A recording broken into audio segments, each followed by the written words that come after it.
আসসালামু আলাইকুম ভিউয়ার্স, আল্লাহর অশেষ রহমতে আলহামদুলিল্লাহ সবাই ভালো আছেন। ভিউয়ার্স, আজকের এই ভিডিওতে কাজাকিস্তান সম্পর্কে বিস্তারিত তথ্য আপনাদের সামনে তুলে ধরার চেষ্টা করব ইনশাআল্লাহ। মূলত কিভাবে আপনি যেতে পারবেন বিশেষ করে বাংলাদেশ থেকে, এবং সাথে সাথে কি কি কাজ এই দেশটিতে যাওয়ার পর আপনি পাবেন, কত টাকা খরচ হবে, কোথায় কোন এজেন্সির মাধ্যমে আপনি খুব সহজেই এই দেশের ভিসাটি পাবেন, কি ধরনের সময় লাগতে পারে, সেখানে গিয়ে আপনি আদৌ কি সফলতা পাবেন কিনা, মানে অদূর ভবিষ্যতে প্রথম থেকে শেষ পর্যন্ত আপনার জীবনকে সেখানে গিয়ে কিভাবে স্বাবলম্বী করে তুলতে পারবেন, সেটা সম্ভব কিনা এই ভিডিওর মধ্যে বিস্তারিত তথ্য তুলে ধরার চেষ্টা করব। যারা কাজাকিস্তান নিয়ে এই দেশটিতে যাওয়ার উদ্দেশ্যে বাংলাদেশ থেকে চেষ্টা করতেছেন তাদের জন্য আজকের এই ভিডিওটি খুবই সময় উপযোগী বলে মনে করি ইনশাল্লাহ। এবং সাথে সাথে একটি বিষয় আপনাদের সামনে তুলে ধরতে চাই। আমরা অনেকেই বলি যে বিদেশ যাওয়ার ক্ষেত্রে আসলে কি ধরনের টাকা খরচ হতে পারে বা কত টাকা লাগতে পারে। কাজাকিস্তান, উজবেকিস্তান, তুর্কমেনিস্তান, আজারবাইজান, বা আপনার আজারবাইজান কিন্তু ইউরোপের পার্শ্ববর্তী পর্যায়ে পড়ে গেছে, কিন্তু কাজাকিস্তান কিন্তু ইউরোপের পর্যায়ে পড়েনি বা ইউরোপের মধ্যে কিন্তু পড়েনি। তো যাই হোক, এই কাজাকিস্তানে আপনি কিভাবে এজেন্সি খুঁজে পাবেন? দেখেন, অনেক হিউজ পরিমাণ এজেন্সি আছে বাংলাদেশে যারা কিনা বিভিন্ন রাষ্ট্র বা বিভিন্ন দেশ ভিত্তিক ওয়ার্ক পারমিট, ভিসা প্রসেসিং এর কার্যক্রম পরিচালনা করে থাকে বা তারা সেই সমস্ত কাজে লিপ্ত আছে। বর্তমানে এসে আমরা কিভাবে চিনবো যে এই এজেন্সিটা আমার জন্য সঠিকভাবে কাজ করবে? এটা স্বাভাবিক একটা বিষয় বা চিন্তা বা প্রশ্ন আমাদের সবার মনের মধ্যে, বা যারা আমরা যেতে চাচ্ছি যে কোনো দেশের উদ্দেশ্যে সবার ভিতরে স্বাভাবিক একটা প্রশ্ন থেকেই যায়। দেখেন, এজেন্সি, আপনি যখন কোনো বিজ্ঞাপন দেখবেন, যখন কোনো সার্কুলার দেখবেন, যখন কোনো অনলাইন হোক বা সামাজিক কোনো যোগাযোগ মাধ্যম হোক, যে কোনো পর্যায়ে বা মাধ্যম অনুযায়ী আপনি কোনো ধরনের একটা বিজ্ঞাপন বা তাদের যে কোনো একটি আপনার পোস্টার দেখবেন, তখন কিন্তু আপনার ভিতরে একটা প্রশ্ন জাগবে যে আমি তাদের সাথে কিভাবে যোগাযোগ করব। আপনি সেখানে গিয়ে সরাসরি অথবা তাদের সাথে বর্তমান তাদের যে কার্যক্রমগুলো সম্পূর্ণ পর্যালোচনা করে তাদের সফলতা কি ধরনের, মানে তারা কি ধরনের ভিসা কার্যক্রম পরিচালনা করে আসছে, তারা আদৌ কি সেখানে লোক পাঠাচ্ছে কিনা, বা যে সমস্ত দেশে যাচ্ছে সেখানে গিয়ে আপনি কি আদৌ কোম্পানির কাজ পাবেন কিনা, বা সেখানে গিয়ে আপনাকে কি ফেরত আবার আসতে হয়, এই ধরনের সমস্যাগুলো কিন্তু আপনাকে সঠিকভাবে বুঝতে হবে। এখন অনেকে বলবেন যে ভাই, আসলে এই বিষয়গুলো বা এই বিষয়গুলো সঠিকভাবে বোঝার মতো ক্ষমতা তো বা বোঝার ওই ধরনের আম বিচক্ষণ যে চিন্তা শক্তি সেটা কিন্তু সবার ভিতরে থাকে না, স্বাভাবিক। আপনাদের যারাই বিদেশ বা প্রবাসে যাওয়ার জন্য চেষ্টা করতেছেন, এজেন্সি ভালো বা খারাপ এই দুটো বিষয় চিনার আগে অবশ্যই আপনাকে কয়েকটি এজেন্সির কাছে দ্বারস্থ হতে হবে, এবং তাদের কার্যক্রমগুলো, তাদের যেই টোটাল মিলে তাদের যে সফলতা বা তাদের ভিসা কার্যক্রমকে কেন্দ্র করে কতটুক তারা অগ্রগতি এগিয়ে আছে সে বিষয়গুলো আপনাকে লক্ষ্য রেখে ভালো এজেন্সি নির্ধারণ করতে হবে। কোনো এজেন্সি বলবে না যে ভাই আমি খারাপ, আমার কাছে আসিয়েন না। কোনো ব্যক্তিই বলবে না যে ভাই আমি খারাপ, আমার কাছে ফাইলটা জমা দিয়েন না। আমার কথাটা আসলে যারা বুঝার অবশ্যই আপনারা বুঝতে পারবেন। যাই হোক, মূলত ভালো এবং খারাপ এজেন্সি চেনার যেই বিচক্ষণতা সেটা মোটামুটিভাবে হলেও আপনি এই বিষয়গুলো লক্ষ্য রেখে যদি আপনি সামনে অগ্রসর হন, ভালো একটি ধারণা বা আপনার একটা ভালো একটা ফলাফল আপনি পাবেন বলে মনে আশা রাখি। ভিউয়ার্স, এই কাজাকিস্তান দেশটির ক্ষেত্রে যেতে কি ধরনের টাকা খরচ হতে পারে? আমরা বাংলাদেশ থেকে একেকজন এজেন্সির কাছে একেক ধরনের কিন্তু টাকার অঙ্ক বা টাকার একটা রেট। যেমন ধরেন, বাংলাদেশ থেকে যদি আমরা যাই, টিকেটের বাবদ একটা খরচ আছে, আপনার ম্যান পাওয়ার বাবদ একটা খরচ আছে, এবং আপনার ফাইল প্রসেসিং বাবদ আরেকটা খরচ আছে। টোটাল মিলে আপনার প্রথম থেকে স্টেপ বাই স্টেপ কতগুলো ভাগে ভাগ করা থাকে। এই স্টেপগুলো পের হয়ে ভিসা কার্যক্রম আপনার হাতে এসে ম্যান পাওয়ার, টিকিট সম্পূর্ণ সবকিছু সম্পাদন করে আপনি গন্তব্যে পৌঁছানো পর্যন্ত টোটাল মিলে আপনার যে টাকার অঙ্কটা, বা একটা এজেন্সির তরফ থেকে টোটাল সম্পূর্ণ কার্যক্রমকে ভিত্তি করে আপনার কাছ থেকে যে টাকার অঙ্কটা ডিমান্ড বা আপনার কাছ থেকে সে নিয়ে যাওয়ার জন্য চেষ্টা করে, সেটার উপর ভিত্তি করে কিন্তু আমরা এজেন্সির কাছে দ্বারস্থ হই, এবং তার কথার উপর ভিত্তি করে যে না, আমি এত টাকার ভিতরে যেতে পারবো। এখন বিষয় হচ্ছে, কাজাকিস্তান এই দেশটির ক্ষেত্রে আপনি কি ধরনের টাকা খরচ করবেন? দেখেন, কোন এজেন্সি আছে আপনার ৫ লাখ টাকা বা তারও উপরে, বা ৪.৫ লাখ টাকা, মানে এই যে টাকার ডিমান্ড গুলা, এগুলা কিন্তু কোনো ভিডিওর মধ্যে কোনো ব্যক্তি বা কোনো মাধ্যম বা কোনো এজেন্সি আপনাকে এত পরিষ্কার ভাবে ক্লিয়ারলি বলবে না।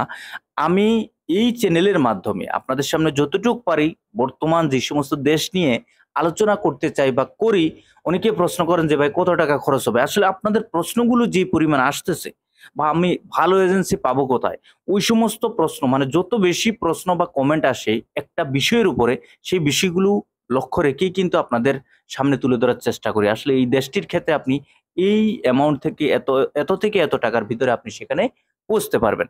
যাই হোক, এই যে টাকার বিষয় সেটা মোটামুটি হলেও ভালো একটি ধারণা ইনশাআল্লাহ পেয়েছেন। সাথে বলে রাখি, সেখানে গিয়ে আপনি কি ধরনের কাজ পাবেন? এখন কাজের ক্ষেত্রে কিন্তু অনেক ধরনের কাজ রয়েছে। আপনার রেস্টুরেন্টের কাজ আছে, হোটেলের কাজ আছে, প্লাস হচ্ছে আপনার কনস্ট্রাকশন ভিত্তিক কাজ আছে, ফ্যাক্টরির কাজ আছে এবং অন্যান্য যে সমস্ত আপনার আনুষঙ্গিক আরো অন্যান্য যে কাজগুলো আছে বিভিন্ন ধরনের পাইপ ফিটার বলেন, তারপরে আপনার পেইন্টার বলেন, অ্যা উড ওয়ার্কার বলেন, কার্পেন্টার বলেন। তাছাড়াও আরো গ্রোসারি শপ মিলে টোটাল মিলে সম্পূর্ণ সবকিছু মিলে কিন্তু এই দেশটিতে আমরা যেতে পারবো বা নতুন যে আরেকটা বিষয় সেটা হচ্ছে সবচেয়ে বেশি পরিমাণে ভিসার রেশিও ভালো। সেটা হচ্ছে আপনার সুইং অপারেটর মানে পোশাক কারখানায় বা গার্মেন্টস কর্মী হিসেবে আপনি সেটাকে বেছে নিতে পারেন। তবে সেক্ষেত্রেও কিন্তু আপনার অভিজ্ঞতা প্রয়োজন। এখন বিষয় হচ্ছে দেখেন এই কাজাকিস্তানে এই সমস্ত কর্মক্ষেত্রগুলোতে যাওয়ার পরে আসলে সেলারি বা বেতন আমাদেরকে কি ধরনের দিবে? এটা স্বাভাবিক সবারই ভিতরে একটা প্রশ্ন থাকতেই পারে।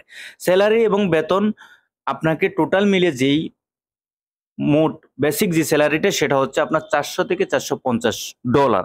ওই দেশের যে তাদের যে আঞ্চলিক বা তাদের দেশীয় যে মুদ্রা, সেই মুদ্রা অনুযায়ী যে টাকার অর্থটা বা যে অর্থটা তাদের দেশে প্রচলিত সেটা না দিয়ে ফরেন ওয়ার্কার যারা আছে তাদেরকে কিন্তু তারা কিন্তু ডলার হিসেবে অর্থ প্রদান করে। এবং এই যে সুযোগ সুবিধাগুলো তাছাড়া অনেক কোম্পানিতে থাকা খাওয়া ফ্রি থাকে, অনেক কোম্পানিতে থাকা ফ্রি থাকে, খাওয়া থাকে না। অনেক কোম্পানিতে খাওয়া থাকে, থাকা থাকে না। তো মেক্সিমাম যে বিষয়টা আমরা লক্ষ্য করেছি পর্যালোচনা করে বা টোটাল মিলিয়ে আমাদের ফিজিক্যালি যে আমরা যে বিষয়টা আমরা দেখেছি যে মেক্সিমাম কোম্পানিগুলোতে থাকা ফ্রি দেয়। খাওয়াটা অনেক সময় কোম্পানির বেতনের সাথে কিছু অর্থ দিয়ে দেয় বা আপনার যে করে $50 বা $100 বা $80 যেকোনো একটা অর্থ তারা দিয়ে দেয়। কিন্তু পরবর্তীতে আপনার এই বেতনের সাথে দিয়ে দেয় এবং আপনার এটা কিন্তু খাওয়া বাবদ দিয়ে দেয়। আবার অনেক কোম্পানি আছে থাকা খাওয়া টোটালি ফ্রি দেয়, আবার অনেক কোম্পানি আছে খাওয়া টোটালি কিন্তু দেয় না, আপনার বেতনের উপর বর্তায়। তো এই বিষয়গুলো অবশ্যই আপনাকে লক্ষ্য রাখতে হবে। যারাই বলতেছেন যে ভাই কাজাকিস্তানে আমরা যাবো বা কিভাবে যাবো বা কি ধরনের কাজকর্ম আছে। আবার অনেকে বলতেছেন যে ভাই কাজাকিস্তানে আসিয়েন না। সেখানে গিয়ে আসলে কোনো কাজকর্ম নেই। আমাদেরকে কোম্পানি এখানে পাঠিয়েছে কিন্তু আমরা এই পর্যন্ত কোনো ধরনের কাজকর্ম পাইনি বা কাজকর্মের কোনো সুযোগ সুবিধা সেখানে নেই। এই বিষয়টা অবশ্যই আপনাকে লক্ষ্য রাখতে হবে। দেখেন কাজকর্ম নেই এই বিষয়টা খুবই গুরুত্বপূর্ণ একটি সেনসিটিভ বিষয়। আমি বলে মনে করি। কেননা আপনার কাজকর্ম যদি সেখানে না থাকে, আপনি এত টাকা খরচ করে সেখানে গিয়ে যদি আপনি কোনো কর্মই খুঁজে না পান, আপনার কোম্পানি নেই, আপনার কোনো থাকার জায়গা নেই, আপনার কাজ নেই, তাহলে আপনি সেখানে গিয়ে একটা ডিপ্রেশন টোটাল মিলে আপনার জীবনের যে সফলতা তো থাক দূরের কথা সম্পূর্ণ আপনার সর্বনাশের পর্যায়ে চলে যাবে। সুতরাং যেই এজেন্সি বা মাধ্যম অনুযায়ী আপনাকে পাঠাবে সেখানে যাবেন, সেখানে গিয়ে কর্মরত থাকবেন, কাজ করবেন।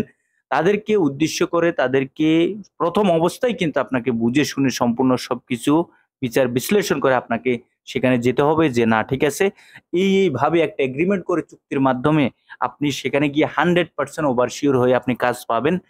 যদি এই ধরনের কোনো মর্মান্তিক কোনো ঘটনা ঘটে থাকে যেমনটা আপনার যে টোটাল আপনার কোম্পানি নেই, আপনার কাজ নেই, থাকার কোনো ব্যবস্থা নেই। আপনি টোটালি অনাথ হয়ে গেছেন, সেখানে গিয়ে আপনি দিশেহারা। স্বাভাবিক একটা বিষয়। এই ধরনের কার্যকলাপ থেকে সম্পূর্ণ বিরত থাকবেন। এই ধরনের কার্যকলাপ যেন আপনার জীবনে কখনো না ঘটে। অনেকেই এই ধরনের প্রশ্নগুলো বলতেছেন যে, "ভাই আমি তো অনেকদিন আছি, আমার কোনো কাজকর্ম নেই বা আমার অবস্থা খুবই খারাপ।" আপনি সেখানে গিয়ে যদি বলেন যে, "এ কথা আমার কাজকর্ম নেই, আমার অবস্থা খুবই খারাপ।" এটা আসলে সম্পূর্ণ দুর্ভাগ্যের একটি বিষয়। আপনারা যখনই যাবেন, আপনাদেরকে সেখানে পাঠিয়ে দেবে কি বিষয়ে পাঠাচ্ছে, আপনার কোম্পানি কি, নাম কি, কাজ কি, আপনি থাকবেন কোথায়, এগুলো যদি আপনার বিস্তারিত বিষয়বস্তুগুলো আপনার ডকুমেন্টস এর মাঝে যদি না থাকে, তাহলে আপনি দেশ থেকে সেই এজেন্সির মাধ্যমে গেলে নেবে কিভাবে? আপনি কিভাবে কোথাও চোখ বন্ধ করে সম্পূর্ণ কাজকর্ম সম্পাদন করলেন? যাই হোক মূল বিষয়গুলো ভিউয়ার্স বুঝতে পারছেন। কাজাকিস্তানের বিষয় সম্পর্কে যদি আপনাদের এই ভিডিও দেখার পরে বিন্দুমাত্র কোনো সন্দেহ থাকে বা কোনো ধরনের প্রশ্ন আপনাদের মনের মধ্যে থেকে থাকে, তৎক্ষণাৎ কমেন্ট বক্সে কমেন্ট করবেন। চেষ্টা করব ইনশাআল্লাহ তৎক্ষণাৎ আপনাদের যথাযথভাবে উত্তর দেওয়ার জন্য। যারা এই মুহূর্তে চ্যানেলটি নতুন দেখছেন, চ্যানেলটি সাবস্ক্রাইব করে পাশে থাকবেন।